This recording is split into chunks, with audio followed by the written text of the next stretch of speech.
ನೋಡಿ, ಇವತ್ತು ಡೇಟ್ 9ನೇ ತಾರೀಕು. ನಮ್ಮ ಸಂಘಟನೆಯ ಫೇಸ್ಬುಕ್ ಪೇಜು ಕರ್ನಾಟಕ ರಾಜ್ಯ ಚಾಲಕರ ಪರಿಷತ್ ಅಂತ ಹೇಳಿ ಒಂದು ವಿಡಿಯೋ ಅಪ್ಲೋಡ್ ಮಾಡಿದ್ದೀನಿ.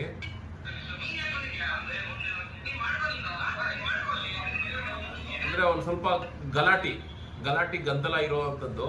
ಇದೇನು ಮ್ಯಾಟ್ರು ಅಂದ್ರೆ, ಶ್ರೀರಾಮ ಫೈನಾನ್ಸ್ ತಾವರೆಕೆರೆ ಬ್ರಾಂಚ್ ಏನಿದೆ, ಬರೀ ತಾವರೆಕೆರೆ ಬ್ರಾಂಚ್ ಅಂತಾನೆ ಅಲ್ಲ, ಶ್ರೀರಾಮ ಫೈನಾನ್ಸ್ ಅಂತ ಏನು ಖಾಸಗಿ ಫೈನಾನ್ಸ್ ಇದೆ, ಇದರಲ್ಲಿ ಮ್ಯಾನೇಜರ್ಗಳು ಇನ್ವಾಲ್ವ್ ಆಗಿದಾರೋ ಅಥವಾ ಇನ್ನು ಯಾರ್ಯಾರು ಇದರಲ್ಲಿ ಇನ್ವಾಲ್ವ್ ಆಗಿದಾರೋ ಗೊತ್ತಿಲ್ಲ. ಈಗ ಇವ್ರಗಳ ಹತ್ರ ಹೋಗೋದು ಯಾರು ಅಂದ್ರೆ, ವೆಹಿಕಲ್ ಲೋನ್ಗೆ, ಸೆಕೆಂಡ್ಸ್ ಗಾಡಿಗಳು ಇರ್ಬೋದು ಅಥವಾ ಹೊಸ ಗಾಡಿಗಳೇ ಇರ್ಬೋದು, ಏನ್ ವೆಹಿಕಲ್ ಲೋನ್ ನ ತಗೊಳಕ್ ಹೋಗ್ತಾರೆ ಅಂತ ವೆಹಿಕಲ್ಗಳಿಗೆ ಲೋನ್ ಕೊಡ್ತಾರೆ. ಲೋನ್ ಕೊಟ್ಟಾದ್ಮೇಲೆ ಪ್ರತಿ ತಿಂಗಳು ಅವ್ರದ್ದೇನು EMI ಇರುತ್ತೆ, ಆ EMI ನ ಇವರು ಕಟ್ಟಿಸ್ಕೊಳ್ಬೇಕು, ಅದು ಧರ್ಮ.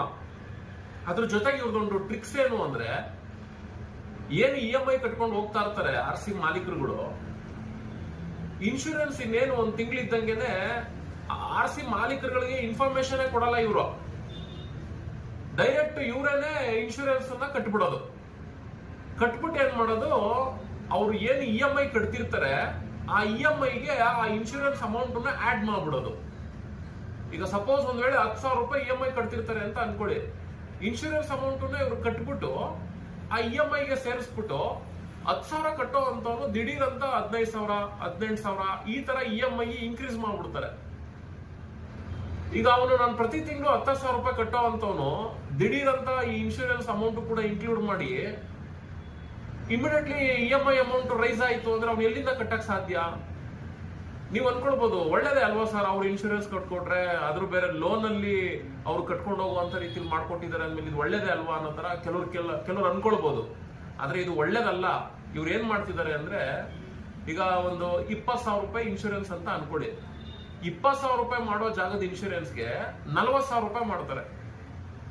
ಉದಾಹರಣೆ ಕೊಡ್ತಾ ಇರೋದು ನಾನು, 20,000 ರೂಪಾಯಿ ಇನ್ಶೂರೆನ್ಸ್ ಇತ್ತು ಅಂದ್ರೆ 40,000 ರೂಪಾಯಿ ಇನ್ಶೂರೆನ್ಸ್ ಅನ್ನ ಕಟ್ಬಿಡೋದು. ಇವರೇ ಅಮೌಂಟ್ ನ ಏಜೆಂಟ್, ಯಾವ ಒಂದು ಇನ್ಶೂರೆನ್ಸ್ ಜೊತೆಗೆ ಇವರು ಲಿಂಕ್ ಗಳು ಇರ್ತಾರೋ ಗೊತ್ತಿರಲ್ಲ, ಅವ್ರಿಗೆ ಇವರೇ ಪೇ ಮಾಡ್ಬಿಟ್ಟು ಇನ್ಶೂರೆನ್ಸ್ ಅನ್ನ ನಾವು ಮಾಡ್ಕೊಟ್ಟಿದೀವಿ ಅನ್ನೋ ತರ. ಅಂದ್ರೆ ಅದೇ ಇನ್ಶೂರೆನ್ಸ್ ಅನ್ನ ಹೊರಗಡೆ ಹೋಗಿ ಮಾಡಿಸಿದ್ರೆ 20,000, 22,000 ಈ ತರ ಬರುತ್ತೆ. ಇವರು 1:2 ಅಂದ್ರೆ 1:2 ಅಮೌಂಟ್ ನ ಕಲೆಕ್ಟ್ ಮಾಡ್ಬಿಟ್ಟು ಅವ್ರ ತಲೆ ಮೇಲೆ ಹಾಕ್ಬಿಡೋದು.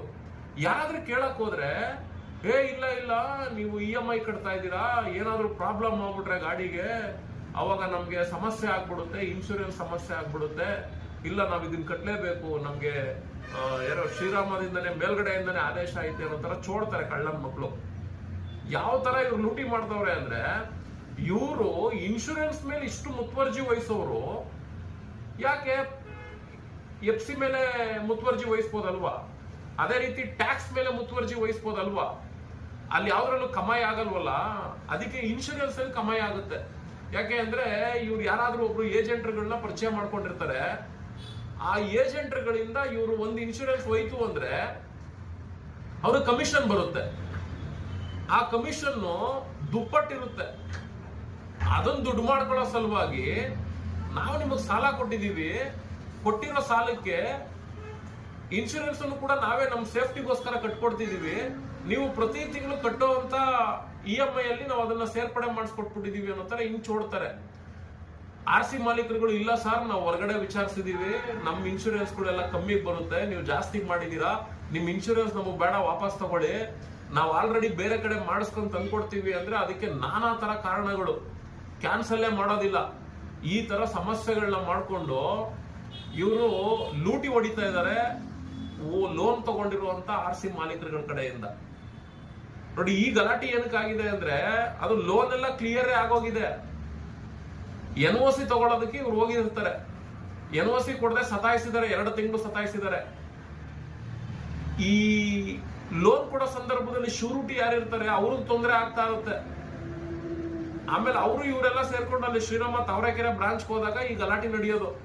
ಇವ್ರು ಗಲಾಟೆ ಮಾಡಾದ್ಮೇಲೆ ನಿನ್ ಯಾವ ಇನ್ಶೂರೆನ್ಸ್ ಕಟ್ಟಕ್ ಹೇಳಿದ್ದು, ನಾವು ಕಟ್ಟಿದೀವಲ್ಲ, ನಾವು ಕಟ್ಟಿ ನಿನ್ಗೆ ಹೇಳಿದೀವಲ್ಲ, ನಿಂದು ಇನ್ಶೂರೆನ್ಸ್ ಅನ್ನ ಕ್ಯಾನ್ಸಲ್ ಮಾಡ್ಕೊ, ನಮ್ದು ಆಲ್ರೆಡಿ ಇನ್ಶೂರೆನ್ಸ್ ನಾವು ಕಟ್ಟಿದೀವಿ ಅಂತ, ನಮ್ಗೇನ್ ಏರ್ ಬಿದ್ದೈತಾ 1:2 ಕಟ್ಟೋದಕ್ಕೆ, ನಾವು ಕಟ್ಕೊಂಡ್ ಬಂದಿರೋ ಇನ್ಶೂರೆನ್ಸ್ ಇದು, ನಿನ್ನೆ ಯಾರು EMI ಅಲ್ಲಿ ಆಡ್ ಮಾಡಕ್ ಹೇಳಿದ್ದು ಅನ್ನೋ ತರ ಎಲ್ಲ ಕ್ಲಾಸ್ ತಗೊಂಡಿದ್ದಾರೆ. ಆಮೇಲೆ 2 ದಿನ ಬಿಟ್ಕೊಂಡು ಸರ್ಕಸ್ ಹೊಡೆದು ಇದನ್ನ ಯಾವಾಗ್ಲೂ ಅಪ್ಲೋಡ್ ಮಾಡ್ಬೇಕಾಗಿತ್ತು ವಿಡಿಯೋ, ನಾವು ಅಪ್ಲೋಡ್ ಮಾಡ್ಲಿಲ್ಲ. ಯಾಕೆಂದ್ರೆ ಅವ್ನ ಕೈಗೆ NOC ಸಿಗ್ಲಿ ಅಂತ ಹೇಳಿ.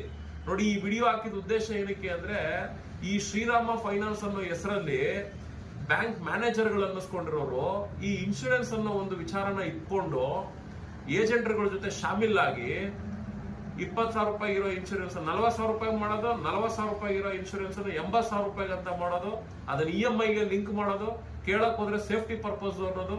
ಅದೇ ಇನ್ಶೂರೆನ್ಸ್ ಅಲ್ಲೇನೆ ಸೇಫ್ಟಿನ. ಟ್ಯಾಕ್ಸ್ ಕಟ್ಟಿಲ್ಲ, ಎಮಿಷನ್ ಇಲ್ಲ ಅಂದ್ರೆ, FC ಇಲ್ಲ ಅಂದ್ರೆ ಇನ್ಶೂರೆನ್ಸ್ ಸಿಗಲ್ಲ. ಇನ್ಶೂರೆನ್ಸ್ ಮೇಲೆ ಅಷ್ಟು ಮುತುವರ್ಜಿ ವಹಿಸೋ ಈ ಕಳ್ಳನ ಮಕ್ಕಳು ಇದ್ರ ಮೇಲೆಲ್ಲ ಯಾಕೆ ಮುತುವರ್ಜಿ ವಹಿಸ್ತಾ ಇಲ್ಲ? ಅದ್ರಲ್ಲಿ ಏನು ಕಮಾಯಿ ಗಿಟ್ಟಲ್ಲ ಅನ್ಬಿಟ್ಟು ಈ ಕೆಲಸ ಮಾಡ್ಕೊಂಡು ಕೂತಿದ್ದಾರೆ. ನಾನು ಈ ವಿಡಿಯೋ ಮಾಡ್ತಿದ್ದ ಉದ್ದೇಶ ಇಷ್ಟೇ, ಆ ವಿಡಿಯೋ ಅಪ್ಲೋಡ್ ಮಾಡಿರೋ ಉದ್ದೇಶನೂ ಇಷ್ಟೇ. ಯಾರೆಲ್ಲ ಶ್ರೀರಾಮ ಫೈನಾನ್ಸ್ ಅಲ್ಲಿ ಲೋನ್ಗಳು ತಗೊಂಡಿದ್ದೀರಾ, ಲೋನ್ ತಗೊಂಡಿರೋ ಅಂತವ್ರು ನಿಮ್ಮ ವಾಟ್ಸ್ಆಪ್ ನಂಬರ್ಗಳನ್ನ ದಯವಿಟ್ಟು ಕಾಮೆಂಟ್ ಮಾಡಿ. ನಿಮ್ಗೂ ಅವ್ರಿಗೆ ಆ ರೀತಿ ತೊಂದರೆ ಕೊಟ್ಟಿದ್ರೆ ಕಾಮೆಂಟ್ ಮಾಡಿ. ಖಂಡಿತ ವಾಟ್ಸ್ಆಪ್ ಒಂದು ಗ್ರೂಪ್ ಮಾಡ್ತೀನಿ. ಯಾಕೆಂದ್ರೆ ಯಾರು ಲೋನ್ ನ ತಗೊಂಡು ಈ ಸಮಸ್ಯೆ ಅನುಭವಿಸಿದಾರೋ ಅವ್ರ ಕೈ ಜೋಡಿಸಿದ್ರೆ ಮಾತ್ರ ಇದಕ್ಕೆ ಅಂತ್ಯ ಆಡೋದಕ್ಕೆ ಸಾಧ್ಯ. ನಾವು ಸಂಘಟನೆಯವರು, ಸಂಘಟನೆಯಲ್ಲಿರೋ ಸದಸ್ಯರುಗಳನ್ನ ಸುಮ್ಮನೆ ಕಾಮನ್ ಆಗಿ ಹೋಗಿ ಕರ್ಕೊಂಡ್ಬಂದು ಕೇಳ್ಕೊಂಡ್ ಬಂದ್ಬಿಟ್ರೆ ಏನು ಯೂಸ್ ಆಗಲ್ಲ.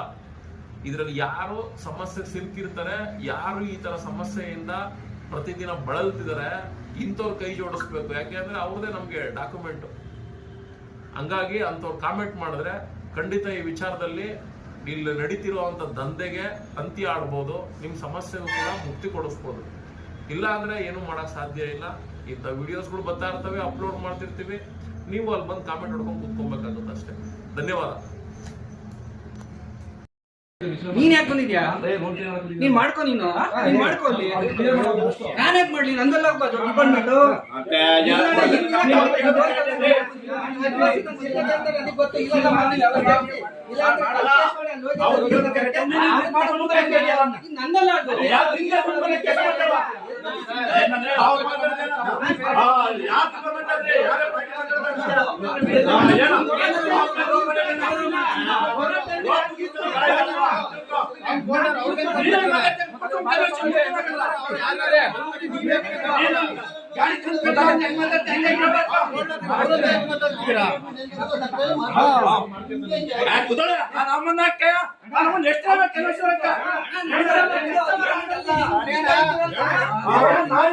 ಮ್ಯಾನೇಜರ್ ನೋಡಕ್ಕ ಆಮೇಲೆ ಮ್ಯಾನೇಜರ್ ಇದ್ದ ಅವ್ನ ತಕ್ಕ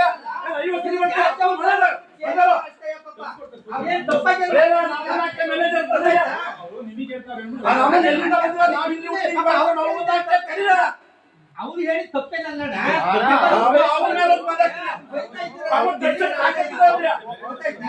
ಗೋಲ್ಡ್ ಅವ್ರಿಗೆ ಏನ್ ಗೊತ್ತಿರ್ತದೆ?